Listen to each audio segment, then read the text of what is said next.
안녕하세요. 최근 핫한 선수에 대한 모든 것을 소개해드립니다. 총정리해드립니다. 국내 최고의 해외 축구 분석 전문 기자 김현민 기자와 함께합니다. 안녕하세요. 예, 안녕하세요. 예. 한준TV에서 계속해서 이제 만들어가고 있는 스카우트 H, 해당 선수에 대한 모든 정보를 드리고 있는데요. 그에 앞서서 저희가 전해드릴 소식이 있습니다. 지금까지 잘 운영해왔던 한준TV 채널에 조금은 문제가 생겨서 새롭게 오픈하게 됐거든요.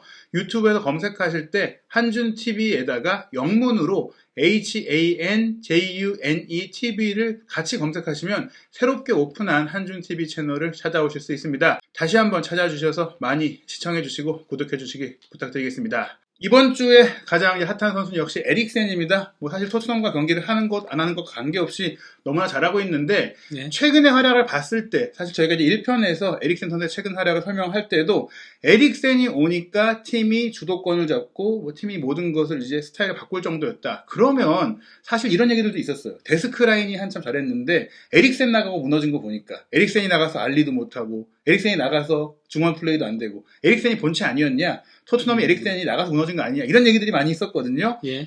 일단 에릭센 어떤 선수인지 살펴보겠습니다. 예, 에릭센 선수는 일단 기본적인 정보 자체는 이제 덴마크에서 1992년 2월 14일에 태어났고요. 예, 덴마크 A 대표팀은 이제 111경기 38골을 넣었고요. 예, 그렇습니다. 사실 이제 제가 덴마크 하나는 천재 플레이메이커라고 이제 제목을 달았는데, 네. 라우드롭 형제가 대단하게 그렇죠. 했는데, 근데 예. 에릭센이 어떻게 보면 덴마크 통틀어 봤을 때도 좀 이제 역대급 선수 아닌가요? 그거에 대해서는 약간 이견의 여지는 그렇죠. 있어요. 예. 왜냐면은 라우드롭 형제도 워낙 대단한 선수들이었기 때문에 예, 이견의 여지는 있긴 하지만은 기록적인 부분에 있어서는 에릭센이 선배들한테 크게 꿀리진 않는다.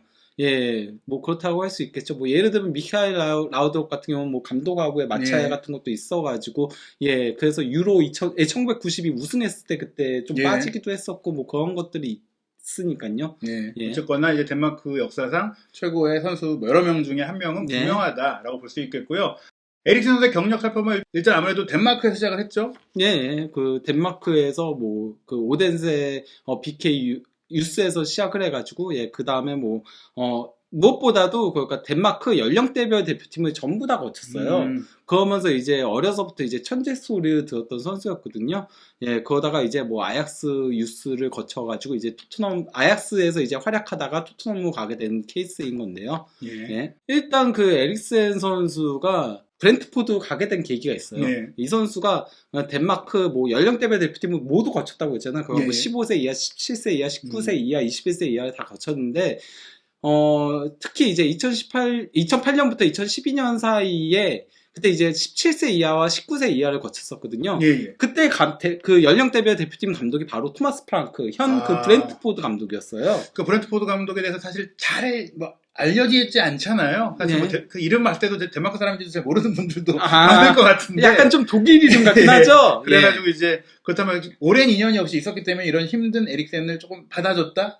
그리고 에릭센 선수가 브렌트포드를 선택한 이유도 약간 좀 프랑크 감독하고의 인연 같은 것들. 거기다가 또 이제 애초에 브렌트포드라는 팀 자체가 미드틸란드 덴마크 팀 있잖아요. 거기에 이제 그 구단을 운영하던 사람들이 이제 운영을 한 거에 가깝고요. 덴마크 자본이 들어와 있다. 그래서 덴마크 선수들이 굉장히 많아요. 그쵸. 일단 뇌르고르 같은 경우는 에릭센 선수하고 둘이서 이제 덴마크 대표팀에서 델라이니하고 셋이 이제 주전 미드필더 조합인 거거든요. 뇌르고르 같이 미드필더 대표팀에서 발을 맞춘 선수도 있고, 그리고 장카도 있고, 그리고 레슬 골키퍼도 있고 상당히 많아요. 덴마크 선수가 진짜 많아요, 이 팀에. 약간 덴마크 팀에 가깝다. 그 유니폼도 이제 덴마크의 대표팀과 색깔은 같은 사람입니다. 그래서 그런 것들이 있다고 할 수 있는 거죠. 하지만 저는 이제 개인적으로는 이제 제 개인적인 기억을 좀 더듬어 보면 이제 제가 처음 챔피언스리그 중계를 했던 경기가 아약스 대 바르셀로나 경기였는데 그때 이제 에릭센이 아약스에서 뛰고 있어갖고 또 너무 잘해가지고 놀랐었는데 그때가 어릴 때였거든요.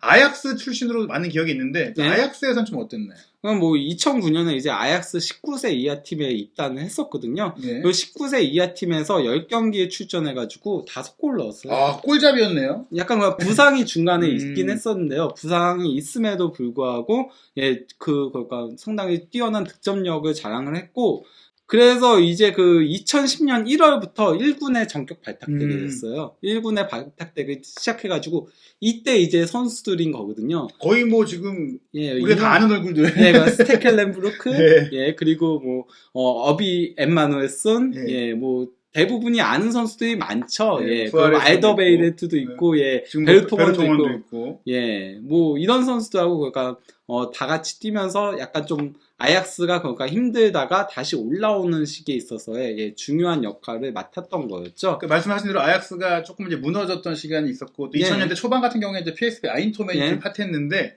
갑자기 아약스가 좋은 선수를 많이 배출했단 예, 말이에요. 그러면서 이제 그 NLC 브레다하고의 에레디비지의 홈경기에서 선발 출전을 했었고요. 그리고 또 이제 3월 25일에 고호헤드 이글스라고 예. 테나우 감독의 친정팀으로, 그 예. 테나우 감독이 처음 감독 생활을 시작한 팀으로도 유명한데, 예, 그 KNVB 컵, 예, 네덜란드 컵이죠. 예, 거기서 이제 프로 데뷔골을 넣었고요. 예. 예, 이러한 활약에 힘입어가지고 2010년에 그 아약스 올해의 재능으로 선정이 됐던 거였어요. 이건 아약스 올해 뭐 최고의 선수 뭐 이런 건가? 아니면 예, 올해 최고의 유망주? 예, 최고의 유망주. 예. 그래서 뭐 명단이 대단한데요. 예, 반더바이트 있고 뭐 스네이더 있고 블린트 있고 예, 예. 그리고 다비 클라슨 있고 반더베키크 있고 더리히트 예. 있고 예, 이런 식으로 있는 거죠. 네, 뭐 좋은 선수들이 많이 배출된 그런 아약스에서 또 하나의 예. 이제 특급 선수가 나온 건데 예. 뭐 아약스에서 뭐 아주 오래 뛰진 않았지만 뭐 기록이 좀 좋은 것 같아요. 예, 그러니까 2009-10 시즌을 시작으로 해가지고 2012-13 시즌까지 4시즌을 뛰면서 이제 2009-10 시즌에는 그 네덜란드컵 우승을 차지했었고요. 그러니까 데뷔 시즌부터 우승을 예. 했던 거예요. 그 2010-11 시즌하고 2012-13 시즌까지 3시즌 연속 LADBG 우승을 차지했어요. 리그 우승을 3번 했다는 건 거의 뭐 씹어 먹었다. 뭐 이렇게 봐야 될 것 네. 같아요. 2013년에는 요한 크루이프 샬이라고 해가지고 네. 슈퍼컵, 네덜란드 슈퍼컵 우승을 차지하고서 토트넘으로 이적을 했던 거였거든요.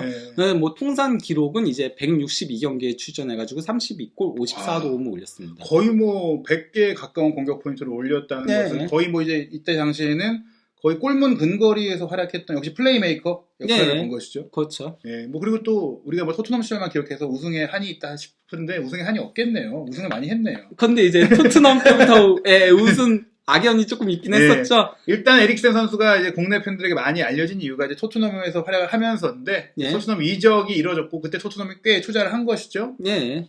2013년 8월 30일 거의 데드라인 바로 전에 이제 이적을 확정을 지었는데요. 이게 이렇게 될 수 있었던 게 베일이 레알 마드리드로 네.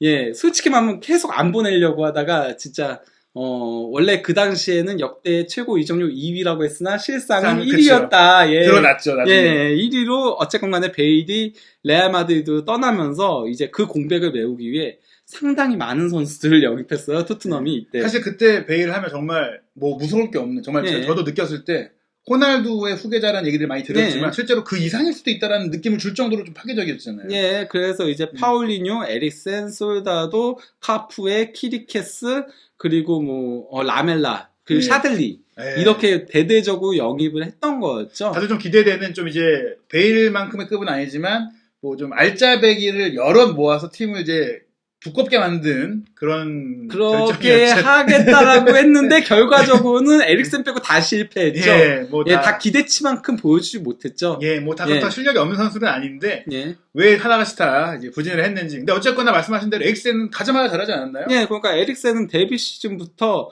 프리미어리그 25경기 출전해가지고 이게 그 출전 기록이 25경기인 이유가 예. 초반에 늦게 가세를 했잖아요. 예. 그래서 호흡을. 3경기를 못 뛰기도 하고 했었거든요. 예, 그래서 이제 7골 8도움을 올렸고요. 공식 대회 다 합치면은 36경기 10골 10도움. 그러니까 두 자릿수 골과 도움을, 물론 공식 대회지만은. 그렇죠. 텐텐클럽. 네. 기록을 하면서 데뷔 시즌부터 토트넘 올해의 선수에 선정이 됐었어요. 이때도 거의 그렇다면 역시 플레이메이커 역할을 좀. 예, 그렇죠. 맡았고요. 이제 그런 상태에서 이제 그 실패했던 선수들을 조금씩 정리를 해 나가면서 2015년에 이제 우리가 다 아는 사람들 또 오는 거죠. 그냥 솔직히 말하면은 2014-15 시즌에는 에릭센 선수가 상대 집중 견제에 조금 시달리면서 프리미어리그 38경기 풀 경기를 뛰었음에도 10골 2도움. 좀 많이 떨어졌네. 예, 그 도움이 골은 늘어났지만 그건 왜냐면 경기 수가 늘어났으니까 당연히 골은 늘어난 거고 도움이 떨어졌었거든요. 그러니까 그리고 도움을 줘도 받아먹을 선수가 조금 케인밖에 없었던 거예요. 예, 그런 문제가 있었는데 이제 2015년 1월에 알리를 영입해가지고 반개월 이제 임대를 뛴 다음에 가세는 여름에 한 거였고요. 그리고 이제 손흥민 선수가 또 2015년 여름에 가세를 하면서 3천만 유로의 이적료에 그러면서 이제 데스크 라인이 형성되게 됐죠. 사실 뭐 첫 해는 이제 데스크 라인이 뭐 없긴 했어요. 뭐 선수는 있었지만 손흥민 선수가 뭐 그렇게 뭐 좋은 활약을 못 했는데 결국에는 이 선수들로 챔스 결승을 갔다. 그렇게 이제 데스크 라인이 형성되면서 에릭센 선수의 기록도 올라갔거든요. 왜냐면 받아먹는 선수들이 이제 생긴 거니까 손흥민이라던가 아니면 알리라던가 그러다 보니까 이제 아까 이건 프리미어리그 기록만인 건데요. 14, 15 시즌 살짝 떨어졌다고 했잖아요. 도움이 특히 많이 떨어졌잖아요. 비약적으로. 하지만 2015, 16 시즌에는 35경기 출전해가지고 6골 13도움. 그리고 2016, 17 시즌에는 36경기 출전해가지고 8골 15도움. 그리고 2017, 18 시즌에는 프리미어리그에서만 텐텐을 했습니다. 그리고 3시즌 연속 2자릿수 도움을 했다는 것은 뭐 기회를 주면 이제 말씀하신 대로 확실하게 결정했다. 그러니까 데스크 라인에 앞에 있는 3명의 선수가 골을 잘 넣어줬다. 결국엔 그 3명에게 에릭센이 골 기회를 만들어줬다고 볼 수 있는데 뭐 가장 절정은 2018-19 시즌 아닙니까? 2018-19 시즌 이때가 이제 뭐 토트넘도 절정이었죠. 어쨌건 이때 이제 공식 대회 51경기에 출전해가지고 10골 17도움을 올렸었거든요. 그러면서 챔스 결승에 갔지만 이제 결승전에서 많이들 아시다시피 리버풀한테 0대2로 졌죠. 그러면서 좀 현타가 왔었나 봐요. 이게 그러니까 결승전까지 갔는데 거기서 놓치니까 조금 현타가 왔었는지 이제 에릭센이 이게 오른쪽에 있는 내용이 뭐냐면요. 엑스트라 블라데치라고 덴마크 신문하고의 인터뷰에서 한 얘기예요. 거기서 난 선수 경력에 있어 무언가 새로운 걸 시도해야 할 지점이라고 느끼고 있다. 직접 공개적으로. 이거 지적하겠다는 얘기 아닌가요? 그렇죠. 그러니까 이제는 리프레시가 필요하다. 이런 얘기를 공개적으로 했던 거였죠. 사실 뭐 꽤 오래 뛰기도 했어요. 사실 토트넘에 뭐 정말 오랫동안 있었는데 계약도 이제 1년밖에 안 남았었잖아요. 계약도 1년밖에 남지 않아가지고 이제 뭐 토트넘에서는 이적을 안 시켜주는 그러다 보니까 에릭센 선수가 그러니까 전반기 기록이거든요. 이게 전반기에 선발 출전도 10경기밖에 안 했고요. 2019-2020 시즌. 그리고 2골 2도움에 그쳤고 그리고 세부 지표들도 다 떨어졌었어요. 특히 패스 성공률이 80%까지 떨어진 거는 물론 지금도 뭐 80 지금 초반대라고 하더라도 그거는 브렌트포드는 기본적으로 선수비 후역습의 마인드니까 그렇지만 토트넘은 안 그렇거든요. 점유하던 포체티노 그러니까 토트넘은 솔직히 말하면 80% 후반대가 나와줘야 돼요. 토트넘 같은 팀에서는. 근데 전체적인 기록들이 다 떨어지는, 그래서 이거 마음 떠난 게 아니냐 약간 좀 이런 얘기들도 나왔었죠. 그러니까 사실 그때 이적설도 많았던 게 제가 기억하는 것도 뭐 레알 마드리드가 원한다, 특히 맨유가 뭐 원한다, 뭐 근데 또 나중에 그 토트넘 다큐멘터리에 나왔던 것에 따르면 뭐 에릭센 에이전트하고 뭐 얘기들이 했지만 다니엘 레비 회장은 뭐 오퍼가 안 왔다. 보내주겠다. 근데 오퍼가 와야 보내, 이런 많은 얘기들이 있었잖아요. 그게 그러니까 그 얘기죠. 우리가 원하는 오퍼가 안 왔다. 오퍼가 안 왔다가 아니고 다른 팀들은 1년 남았으니까 싸게 영입을 하고 싶어 했고 근데 토트넘은 그건 오퍼가 아니다. 책정한 금액이 있으니까 그게 안 왔다는 거죠. 협상이 안 됐다. 그때 굉장히 에릭센은 이제 이러지도 저러지도 못하고 하는 정말 그 답답한 심정이 드러났었는데 결국에 근데 시즌 중에 갔어요. 그러니까 뭐 인테르에서 이적료를 상당히 세게 지불을 했죠. 그래서 2,700만 유로를 제가 알기로는 거기다가 이제 옵션이 추가되어 있는 금액으로 지불을 한 걸로 기억을 하고 있는데요. 그래서 인테르로 이적하기에 이르렀죠. 결국에 이제 인테르로 가면서 토트넘 시절은 막을 내렸는데 통산 기록을 보면 그래도 에릭센이 토트넘에서 뭐 기억할 만한 좋은 시간을 보냈어요. 뭐 일단 공식 대회 305경기 출전해가지고 69골 82도움을 올렸고요. 150개 정도 올린 거죠. 그 두 경기당 하나의 공격 포인트 올렸다고 할 수 있겠고요. 무엇보다도 세부 지표가 2013년 9월 그러니까 에릭센이 프리미어 리그로 온 이래로의 그 기준으로만 놓고 보면은 에릭센이 뛰었던 그 시기만 동안 그 기간만 놓고 보면은 찬스 메이킹 571회로 최다, 그리고 도움 62회로 최다, 그리고 중거리 슈팅골 23골로 최다. 그리고 프리킥 골도 8골로 최다. 이렇게 되는 거죠. 근데 사실 여기까지 정리를 해보면 사실 이제 데스크 라인에서 에릭센이 빠진 게 토트넘의 문제를 야기한 게 맞다라고 보는 게 사실 지금 프리킥 골 없고 토트넘 지금 없잖아요. 그리고 중거리 슈팅골도 사실 뭐 거의 많지 않고 그 무엇보다도 케인이 하고 있고 플레이메이커가 없죠. 예. 저는 근데 조금 다르게 생각을 하는 게 에릭센 선수는 떠날 수밖에 없는 상황이었다고 생각을 해요. 일단 본인이 너무 동기부여를 잃어버렸고 그러다 보니까 마지막 시즌 기록이 안 좋았잖아요. 그러니까 결별을 해야 되는 건 어쩔 수 없는 건데 그거보다 더 큰 문제는 대체자 영입이 실패했다. 결국 이제 에릭센을 뭐 지켰으면 좋았겠지만 에릭센을 지킬 수는 없다라는 걸 인정하고 에릭센 같은 선수를 잘 찾았어야 되는데 그 은돈벨레하고 클럽 레코드. 근데 사실 이 선수들이 뭐 이제 이적 시장에서 핫한 선수이긴 했어요. 네, 당시에는 핫한 선수들이었죠. 근데 이제 클럽 레코드로 영입한 은돈벨레는 너무 설렁설렁 뛰면서 그게 문제가 됐던 거였고요. 로세소 같은 경우도 뭐 임대비 1,600만 유로로 나와 있는데요. 총 이적료는 4,800만 유로까지 달했거든요. 그렇죠. 토트넘이 잘하는 사실 완전 영입이지만 일단 임대로 선지급을 조금 하고 나중에 돈을 쪼개서 내는 그런 그렇게 했는데 로세소는 부상이 너무 많았죠. 부상이 너무 많았다 보니까 결국 뭐 두 선수 다 리옹하고 이제 비아레알로 임대를 떠나게 됐죠. 아직 뭐 완벽하게 정리가 또 안 됐기 때문에 토트넘이 이제 에릭센을 내보낸 이후 고통받고 있는 상황은 유지가 되다 보니까 결국에는 케인이 그냥 플레이메이커를 하는 그런 팀이 된 상황입니다. 결국에 이제 에릭센의 대체자를 못 구한 게 토트넘의 무너진 최근에 어려웠던 가장 큰 이유다라고 볼 수 있는데 에릭센 같은 선수는 필요했던 거였죠. 그렇죠. 그래서 지금 또 이적설도 나오고 있는데 에릭센보다는 지금 콘테가 원하는 다른 선수를 찾고 있다. 뭐 이렇게 보면 될 것 같고. 근데 또 에릭센도 막상 인테르에 갔을 때는 조금 이제 부진했어요. 그 데뷔 시즌에 상당히 부진했었죠. 왜냐면은 일단 그 당시 인테르 콘테 감독의 포메이션 자체가 3-1-4-2 포메이션을 썼잖아요. 거의 뭐 항상 3백 쓰니까. 그러니까 홀딩 미드필더 하나에 메찰라 2명을 배치하는 그런 걸 했었는데 에릭센 선수가 거의 뭐 메찰라 롤 자체는 거의 안 맡았다 보니까 커리어 내내 어쨌건 중앙 공격형 미드필더 그리고 본인이 이제 플레이메이킹을 하는 역할을 했었는데 인테르에는 일단 뭐 바렐라 같은 선수도 있고 하다 보니까 좀 그런 역할 분담적인 문제도 있었고 또 새로운 역할에 적응하지 못한 문제도 있으면서 그리고 또 무엇보다도 저는 그게 가장 컸다고 생각해요. 6개월을 제대로 뛰지 못했잖아요. 그렇죠. 반년이나 폼이 좀 떨어진 상태로 갔죠. 그러다 보니까 세리A 데뷔 시즌에는 17경기에 출전을 하긴 했는데요. 근데 이제 선발은 8경기밖에 안 됐었고요. 그리고 뭐 출전 시간도 701분, 상당히 적은 편에 속했죠. 그러면서 뭐 세부적인 지표들도 다 별로 좋지 않게 나왔었죠. 뭐 한 골을 넣었고 뭐 도움 기록도 뭐 거의 뭐 눈에 띄는 게 없고 이도움이 정도 거의 뭐 한 게 없다. 뭐 이렇게 봐도 될 것 같은데요. 그러니까 사실 그때 당시에 콘테 감독이 인테르 밀란에서 프리미어리그 출신 선수들을 많이 데려간 거 봤을 때는 그래도 이제 콘테가 원해서 좀 데려온 거 아닐까요?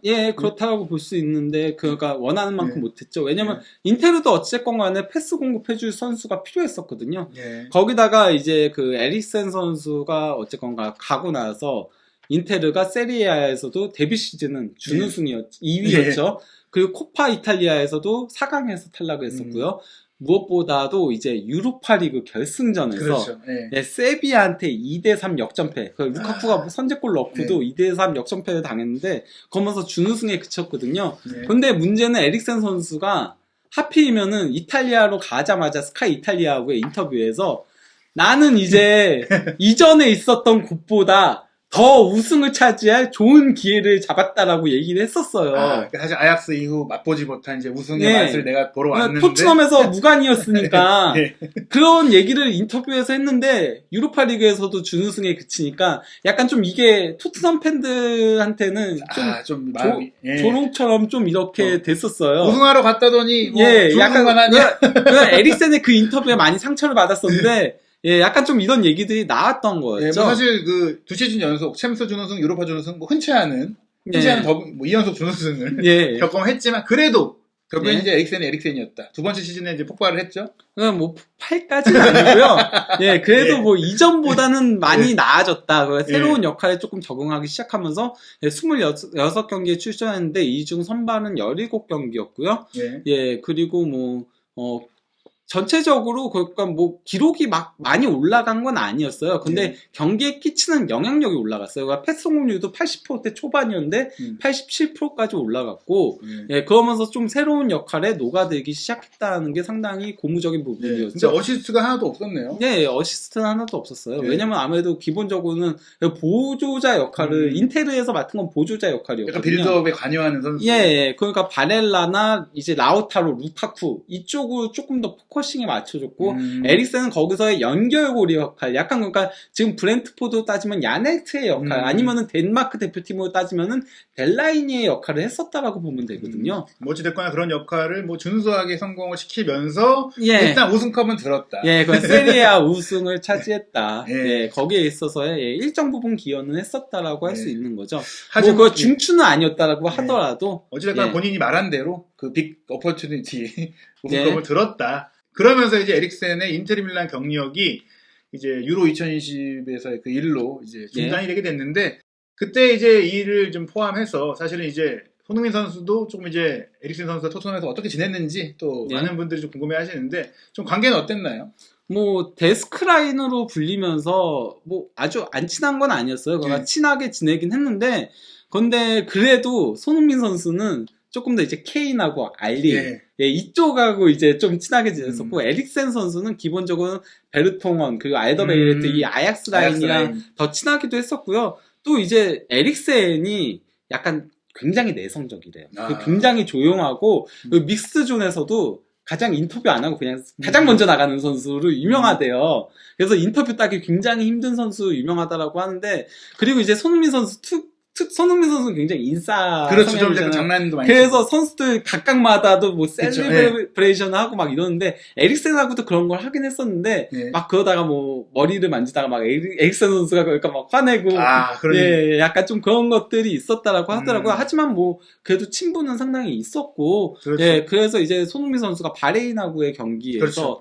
예, 골을 넣고 나서 에릭센 선수 뭐 뒤에서 얘기를 하겠지만은 예, 큰 사건이 터졌을 때 그 예, 에릭센 선수를 예, 쾌유를 비는 그런 예, 셀레브레이션을 했었죠. 사실 뭐 손흥민 선수는 뭐 팀 내 거의 모든 선수들과 뭐 잘 지내고 있기 때문에 에릭센 선수라도 이렇게 좀 보시면 애한테도 좀 장난도 쳐주고 이제 뭐 그냥 다 잘 지냅니다. 뭐 내외하는 그런 선수가 없고 에릭센도 그렇다고 뭐 손흥민 선수 이렇게 할 때 뭐 기분 나쁜 건 있어도 뭐 기본적으로 같이 축구하는데 잘 지내는 거죠. 예, 잘 지냈어요. 그래서 이제 에릭센 선수가 데스크 라인 중에서는 덜 친했지만 뭐 그래도 손흥민 단지 그가 조금 손흥민 선수는 좀 외향적인 선수들하고 더 친하게 이제 예 그랬던 거고 이제 에릭센 선수는 조금 조용하게 찻집 가가지고 차 마시고 약간 좀 그랬던 거였죠. 그렇죠. 그 성격적으로 사실 손흥민 선수가 알리를 떠났을 때는 막 글도 막 엄청 감동적으로 남기고 또 최근에도 알리를 만났지만 에릭센과는 아마도 그 뒤로는 별다른 연락을 안 했을 것이다. 아 그래도 연락은 했을 거라고 보고요. 연락했나요? 저는 했을 거라고 보고요. 정확하게는 모르지만 그렇죠. 그래서 저는 분명히 이번 그 브렌트포드 전화 끝나고 나서 둘이 포옹할 거라고 봅니다. 그렇죠. 그래서 분명히. 어찌됐거나 이제 토트넘이 에릭센을 잃은 것은 분명히 아쉬운 일이지만 뭐 그런 부분에 있어서 손흥민 선수도 뭐 이제 다른 또 새로운 파트너들을 찾았고 토트넘은 이제 그 대안을 찾아야 하는 상황입니다. 뭐 확실한 것은 에릭센이 떠났기 때문에 토트넘이 이제 중간에서 힘들어졌고 에릭센이 그만큼 프리미어리그에서 영향이 컸던 선수라고 할 수 있겠습니다. 그렇다면 이제 우리가 올해 2022 카타르 월드컵이 열리는데요. 에릭센 선수가 덴마크 대표팀에서는 또 어떤 입지의 선수인지 그리고 에릭센 선수가 축구 외적으로 또 어떻게 자랐고 또 인생사는 어땠는지에 대한 풀스토리는 다음 편에서 소개해드리겠습니다.